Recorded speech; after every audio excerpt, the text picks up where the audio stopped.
নির্দিষ্ট কর্মঘণ্টা, নিয়োগপত্র, নির্ধারিত মজুরি কোনো কিছুই নেই মফস্বলে কর্মরত দূরপাল্লার পরিবহন শ্রমিকদের।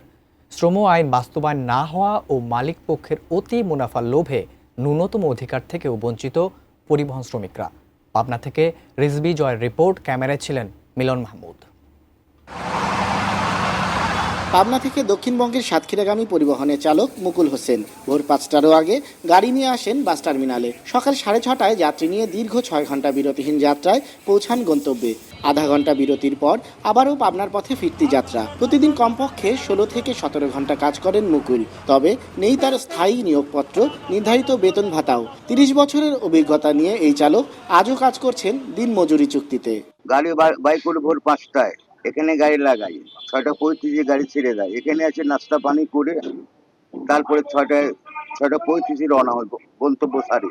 আমাদের সুবিধা অসুবিধা মহাজনরা দেখে না। টানা সপ্তমবারের মতো বেস্ট টিস্যু পেপার ব্র্যান্ড হিসেবে স্বীকৃতি পেয়েছে বসুন্ধরা টিস্যু। কেবল মুকুল হোসেনই নয়, উত্তরবঙ্গের সকল পরিবহন শ্রমিকের চিত্রই যেন এক। শ্রম আইনে প্রাপ্তবয়স্ক কোনো শ্রমিককে ৮ ঘন্টার বেশি কাজ না করানোর বাধ্যবাধকতা থাকলেও অধিকাংশ পরিবহন শ্রমিককেই কাজ করতে হয় কমপক্ষে ১৬ থেকে ১৮ ঘন্টা। দূরপাল্লার যাত্রায় একাধিক চালক থাকার বাধ্যবাধকতা থাকলেও ৪০০ কিলোমিটারের বেশি দূরত্বেও একটানা গাড়ি চালাতে বাধ্য হন বাস ট্রাকের চালকরা। ১৭-১৮ ঘন্টা গাড়ি চালানোর পর আমাদের কিন্তু একটা রেস্টের প্রয়োজন।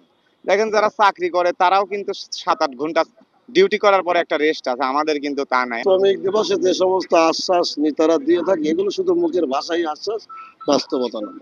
শ্রমিক কল্যাণের নামে প্রতিদিন প্রতিটি টার্মিনাল থেকে চাঁদা উঠলেও তা কতটা শ্রমিকের কল্যাণে কাজে লাগে সে এক অমীমাংসিত প্রশ্ন। আমরা শুধু পরিবহন সেক্টরের কথা বলবো না, সমস্ত শিল্প সেক্টর, সার্ভিস সেক্টর, অন্য প্রতিষ্ঠানের সব শ্রমিকদেরকে আমরা ঐক্যবদ্ধ করব। এইখানে পরিবহন সংগঠন একটা নেতৃস্থানীয়, তারা যখন সমর্থন করবে একটা দাবির পক্ষে, সেটা দ্রুত বাস্তবায়ন করবে। টার্মিনালগুলোতে নেই বিশ্রাম, খাবার বা গোসলের তেমন কোনো ব্যবস্থা। বিশ্রামহীন অস্বাস্থ্যকর পরিবেশে দীর্ঘমেয়াদী কাজে রয়েছে চরম স্বাস্থ্য ঝুঁকি, জানালেন চিকিৎসকরা। প্রত্যেকের আমি পেশা জিজ্ঞেস করি, অনেক সময় দেখা যায় যে একসময় সেই লোকটা ড্রাইভিং করতেন অথবা এখনো করেন, তারা স্ট্রোক অথবা হার্ট অ্যাটাক হয়ে গেছে, এখন হার্ট ফেলিওর, এরকম সমস্যা নিয়ে আসে। মে দিবস এলেই শ্রমিকের ন্যায্য অধিকার ও বৈষম্য দূর করার আলাপ ওঠে। বছর শেষে সে আলাপের পরিণতি হচ্ছে হবের আশ্বাস পর্যন্তই। পরিবহন খাতে সামগ্রিক শৃঙ্খলা ফেরাতে শ্রম আইনের কার্যকর প্রয়োগ চান সংশ্লিষ্টরা। রিজভী জয়, এটিএন নিউজ, পাবনা।